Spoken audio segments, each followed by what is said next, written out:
Hello everyone, Mechwarrior here. Today we're going to take a look at 4 of the paints from the Vallejo Metal Color Airbrush paint range. I've used a few of them before and have been impressed, but this resupply of new colors offered the opportunity to see how they look on a mech. We'll do some airbrushing and finish up with the mech using each paint, and you can then be the judge on how they turned out. Before we get started, if you find this kind of video helpful in your hobbying and would like to see more, don't forget to do all the things like, subscribe, and even share the link with others who might find it useful. The YouTube algorithm can be a fickle beast. This set of 4 colors is advertised as the Engine Set by Vallejo. As you've seen, there are 4 metallic colors, 3 variations of aluminum, and 1 copper. This set was $33 on Amazon, so that's roughly $8 to $25 a pot. That might seem a bit steep, but they are 32 milliliters of paint, and as you can see, it'll go a long way. Individual pots on Amazon can run as high as $12 a piece, so the set of 4 is a deal if you're intending to use all of them.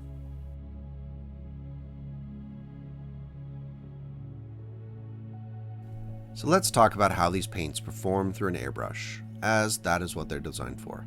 In short, they're a dream. They run smoothly through the airbrush without leaving any residue or clumping. Coverage on a model, no matter what the primer is stellar. From working with the dark aluminum and paint in the past, I know it works well over dark colors, but can even perform over whites and grays. Often I ended up overestimating how much paint I needed in the cup just because the process went so quickly. Dry time was typical and there were no surprises.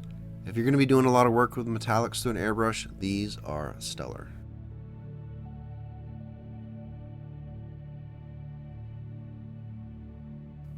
Right out of the gate, Gunmetal Gray is the darkest of the 3 aluminum paints. If you're looking to paint a vehicle and are going to be washing it anyway to achieve that very dark tone, this might be the paint for you.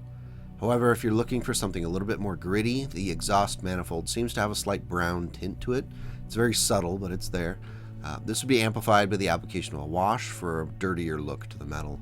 Duraluminum is the closest to a chrome paint in this set. There are metal color paints out there that are even cleaner and much more silvery, including the metal color silver.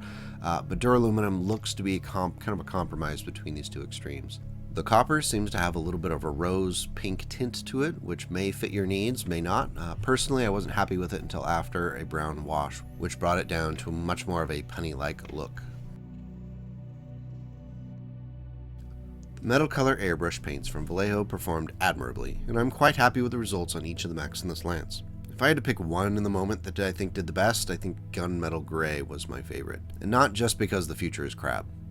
Please let me know in the comments which mech you think came out looking the best, if you have experience working with other metal paints in the metal color range, or if you have other requests for products you'd like to see me try out on a Battlemech.